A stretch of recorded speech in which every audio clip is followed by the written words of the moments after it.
All right, ladies and gentlemen, it's time for Top of the Morning. We're going to talk Trump trial updates. No vacations for you. The mayors of Mayhem and citizens-only voting takes a jump in North Carolina. It's time for Top of the Morning here on the Urban Conservative. Let's get it popping.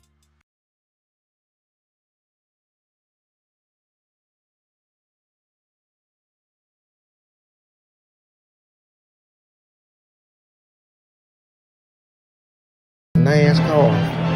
Do you like a Tribe Called Quest? Well, you gonna love the Urban Conservative.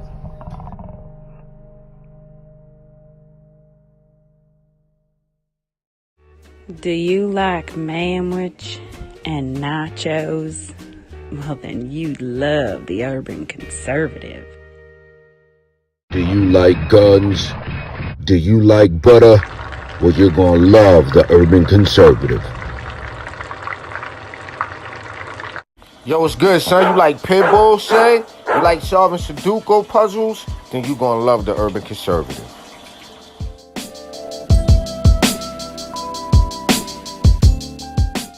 Hey, buddy, if your car making a sound like this, you might want to get you some power steering fluid and check out the Urban Conservative podcast. Are you repulsed by the idea of drag queen story time at your local library, but enjoy Carol Baskin TikTok memes? Then you would enjoy the Urban Conservative. Do you want to slap your boss and then go home and make yourself some golden brown pancakes covered in butter and freshly made warm boysenberry syrup? Then you'll love the Urban Conservative. If you're a little over Cardi B and you're repulsed by the thought of Hogmaw, check out the Urban Conservative. You ready?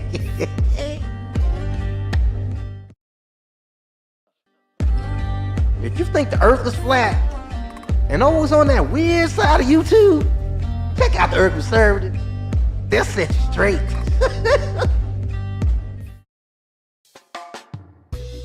If you're in a chasing dopey and you love salad fish and festival, check out the Urban Conservative.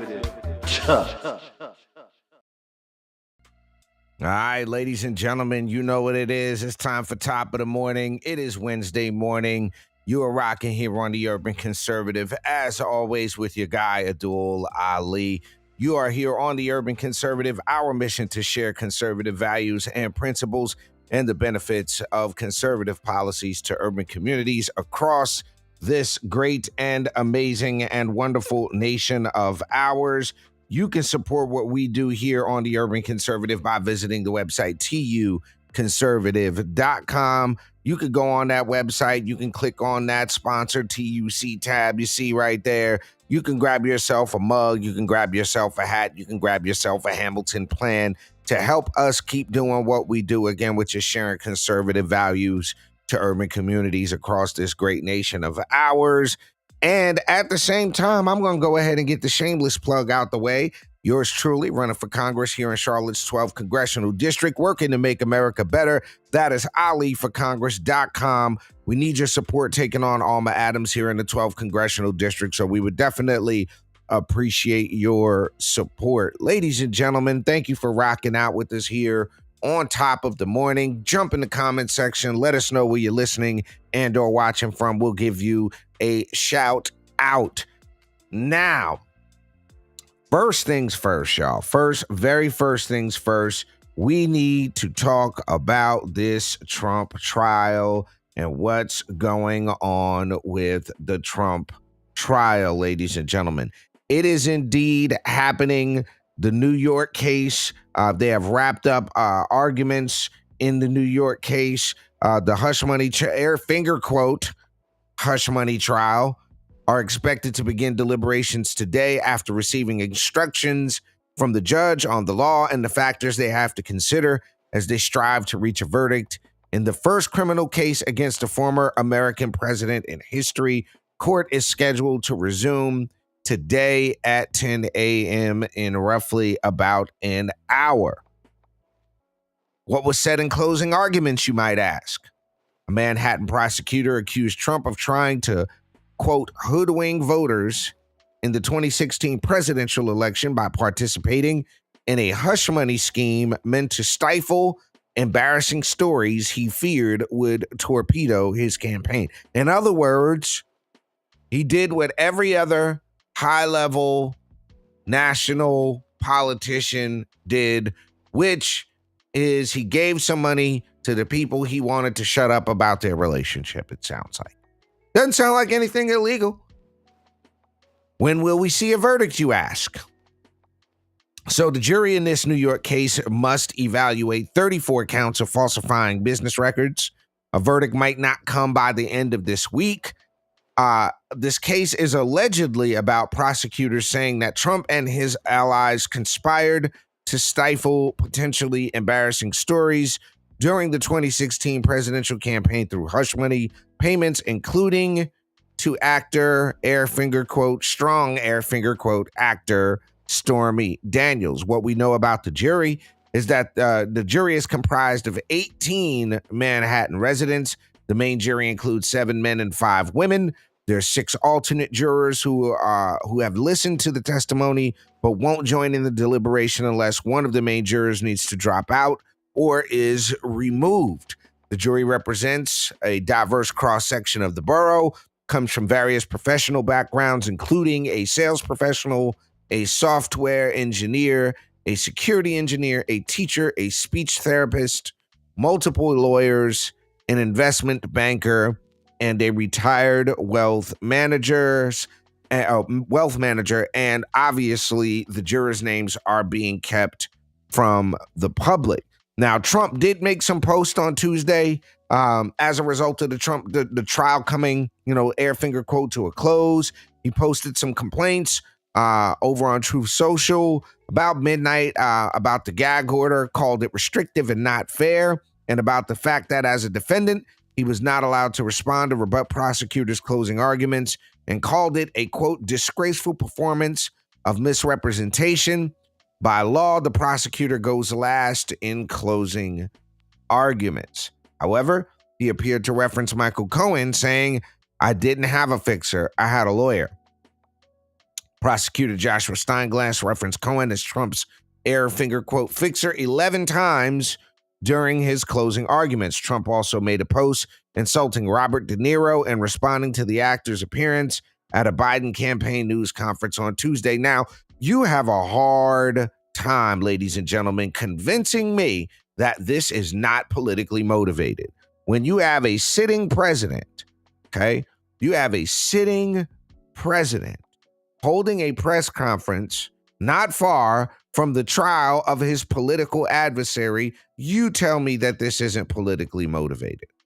You tell me how this is not politically motivated when you have Joe Biden sending Robert De Niro, who is clearly unhinged.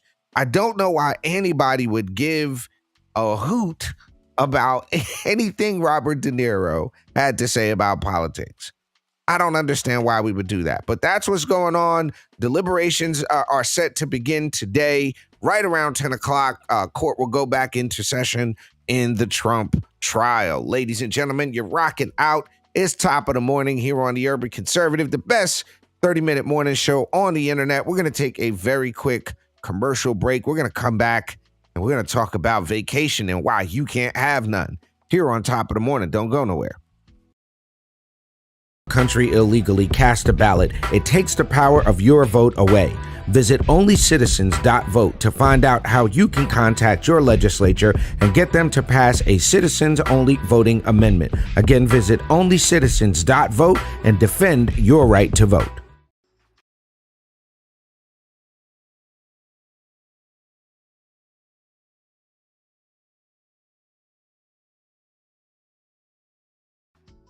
All right, ladies and gentlemen, you're rocking out on top of the morning here on the Urban Conservative.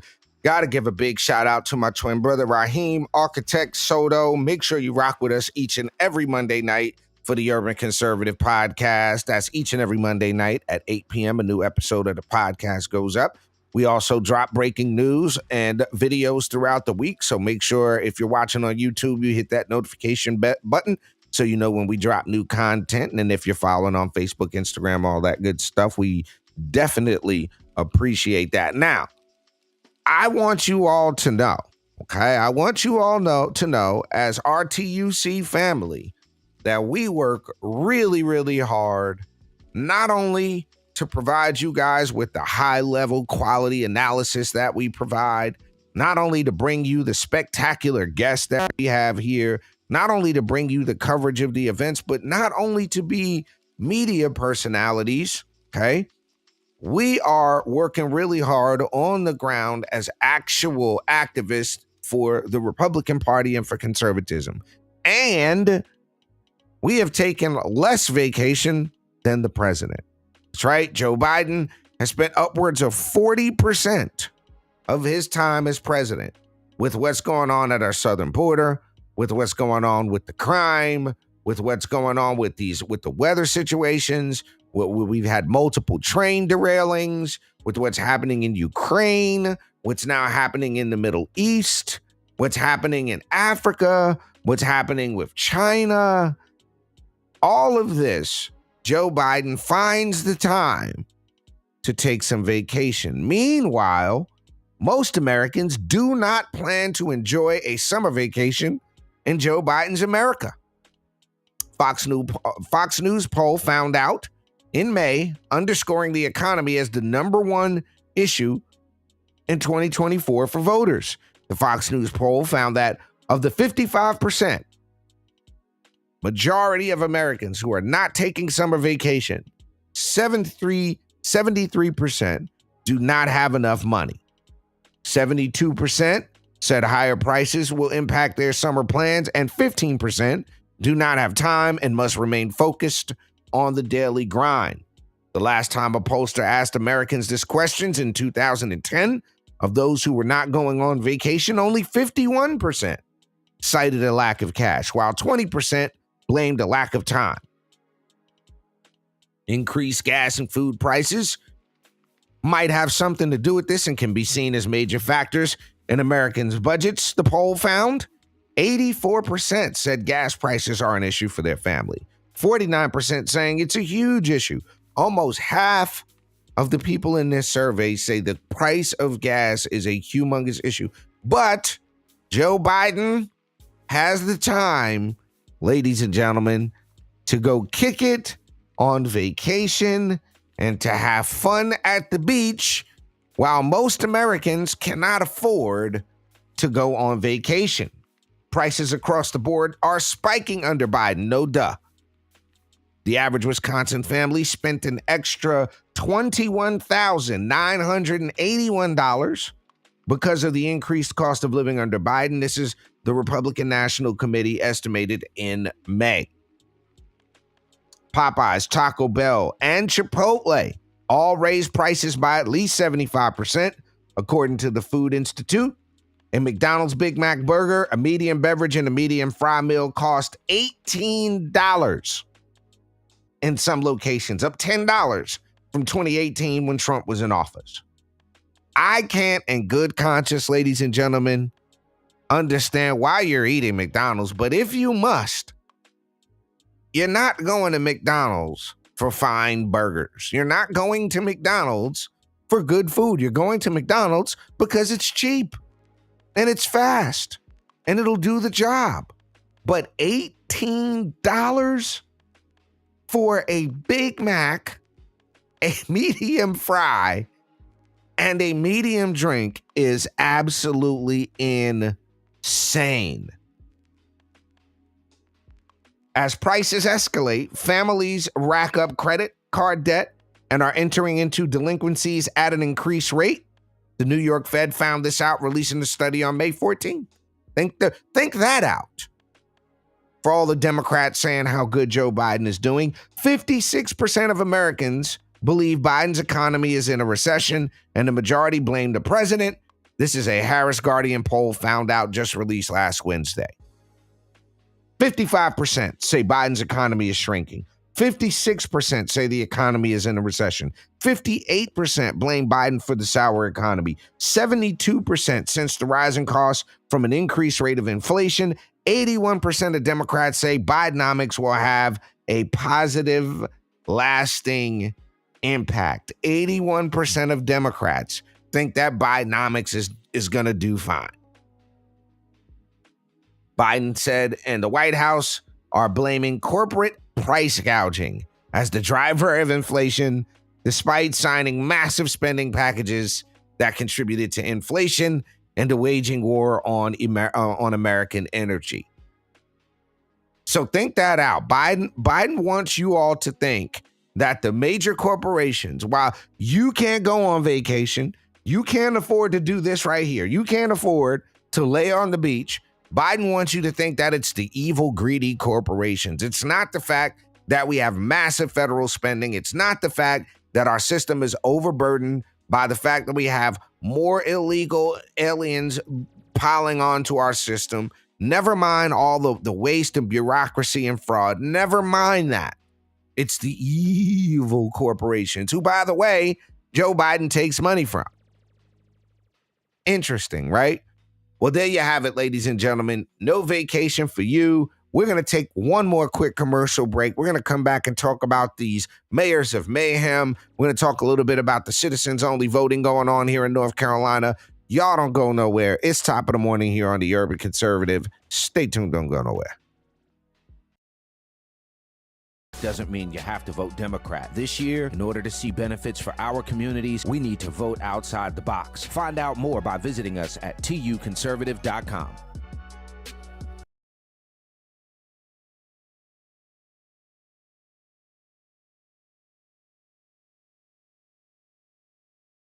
This season of the Urban Conservative Podcast is brought to you by Newton for Senate, working to improve education, reduce taxes, and keep North Carolina #1 for business. Find out more at newtonforsenate.com. This episode of the Urban Conservative has also been sponsored by Case Technology Consulting. Help your business get value out of its data and become more efficient and streamlined. Case Technology Consulting. Check out the link in the description.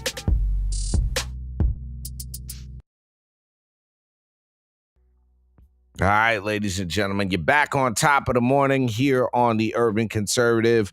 We definitely appreciate you rocking out with us each and every Monday through Friday right here, and then each and every Monday night at 8 p.m. for the Urban Conservative Podcast.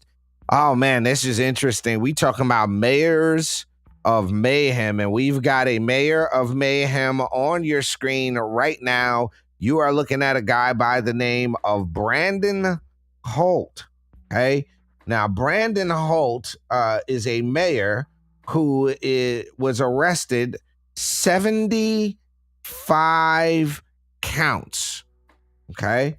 75 counts. Brandon Holt, the mayor of Pine View, Wilcox County, Georgia, was arrested after a Georgia Bureau investigation accused Holt of stealing nearly $65,000 from the city of fewer than 500 residents. He was later released on bond. The alleged theft of city funds happened between June 26 and October. Now, the interesting thing is that Kemp has suspended him because he was indicted on these charges. Kemp, this past Tuesday, issued an order suspending him, Brandon Holt, the mayor of Pineview, until his criminal charges are resolved. Under state law, he won't be paid by the 500 resident town during his suspension. So good, you don't get no money. He was arrested in January, indicted in March. The GBI charged Holt with 75 counts of theft by taking, saying he took $64,455 from the town's bank account between June and October using the mobile payment service Cash App to transfer the money to his personal bank account 75 times. He's free on bail. His lawyer didn't return a call or email seeking comment. Under the suspension process, a review commission recommends to Kemp whether the charges impact the accused official's ability to continue in office. In this case, Attorney General Chris Carr, Warner Robins Mayor LaRonda Patrick, and Macon-Bibb County Mayor Lester Miller recommended Holt be suspended. He'd previously been arrested in Bibb County in 2022 on theft by deception and financial identity charges. WMAZ-TV reported that the indictment in that case, he's accused of stealing more than $22,000 from Macon Asphalt and sending it to 2 loan companies. He pled not guilty in that case. and is awaiting trial. And here's the interesting thing about this, to me anyway, is how do you get elected as a mayor? I mean, who are these 500 people that are putting folks like this in place? And then your homegirl, the other one over there in Dalton, Tiffany Henyard, that mess over there. How does anybody continue to vote for these people? I don't understand it. And then you look at the condition of these communities where you have these terrible mayors, but you got to vote for the black guy. You got to vote for the black female. You have to vote for them. If there's a black Democrat, you got to vote for them. Why? And this is the condition of your communities. You look at this town of 500 people, they don't got $65,000, and I'm sure them people ain't going to get the money back. I'm quite sure they're not going to get their money back. But there you have it. Mayor of Mayhem of the week. No longer the mayor. He's sitting on the sidelines, ladies and gentlemen. But we're going to take one last quick commercial break. We're going to come back and talk about citizens-only voting. Good news for it in North Carolina. We'll be right back here on the Urban Conservative. Don't go anywhere. Country illegally cast a ballot. It takes the power of your vote away. Visit onlycitizens.vote to find out how you can contact your legislature and get them to pass a citizens-only voting amendment. Again, visit onlycitizens.vote and defend your right to vote. All right, ladies and gentlemen, you're rocking out here on the Urban Conservative. I appreciate you being here with us for top of the morning here on the Urban Conservative. Great news coming out of North Carolina. The North Carolina State Legislature, the State House, is supporting a citizens-only voting amendment. I was trying to find a video from the convention. I found it. I got it. I want y'all to take a listen to what Senator Brad Overcash had to say at the NCGOP convention in relation to the citizens-only voting. Y'all take a listen to this.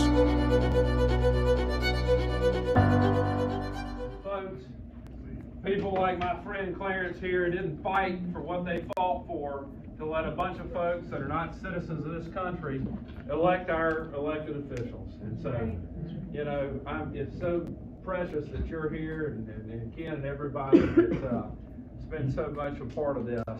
I'll tell you this. I filed this a year ago when nobody's talking about it. Now, Paul was talking about it, and his team were talking about it, but nobody around here was talking about it. I filed it, and a lot of folks said, you know, Overcash, you're kind of a little kooky. We don't think there's a possibility that folks that are not citizens are going to vote in North Carolina elections. I said, well, I'm not sure you're so correct. And we have seen this happen in Ohio. We've seen it happen in Los Angeles, Patrick Miller's old town. We've seen it happen all across this country. And I've not had anybody yet that said, well, this is a terrible idea. We shouldn't do it. Instead, what they say is, it's unnecessary.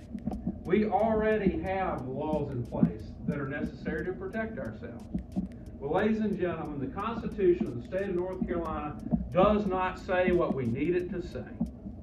And so all I've done in filing this bill, all we need to push in this room, and I hope we'll go push it across the state of North Carolina, all we need to say is we want the people of North Carolina to have an opportunity to amend our own Constitution to say, very simply, that only citizens can vote in our elections.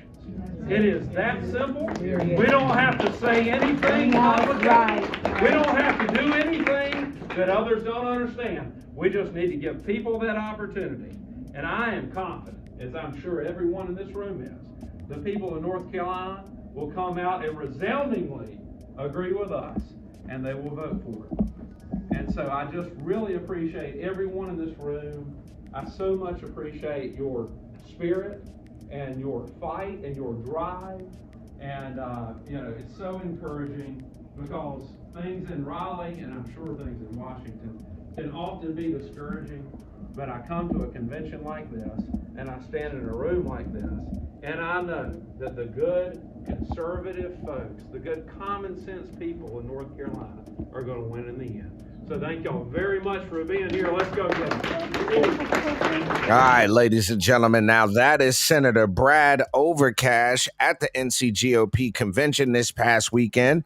He was talking about the citizens-only voting amendment, SB 630, and now North Carolina House Republicans are backing a constitutional amendment for citizens-only voting. Y'all, hold on a second. Let me see something. Bear with me. They're putting a commercial in front of it that I don't feel like promoting that. So we're going to hold on that thought real quick. But yes, leading Republicans in the North Carolina House are backing an effort to amend the state constitution by saying only U.S. citizens should be able to vote. Who would have thunk that this was supposed to be air finger quote, confrontational or, but hold on, let's go to this. Here we go.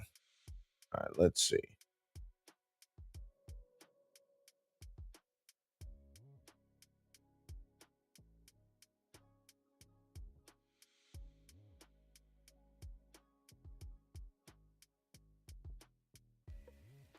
Voters could weigh in this fall on whether to change the state's constitution when it comes to who gets to vote. Republicans say it needs to be clear that it's only allowed by U.S. citizens. Our Capitol reporter Michael Hyland is live in Raleigh. And Michael, critics say there's no need to do this. Of course they're going to say there's no need to do it. Of course. Yeah, well, some conservatives have pushed for this idea. We're now hearing from Republican leaders in the House that they are backing this proposal, but some in the party are unsure.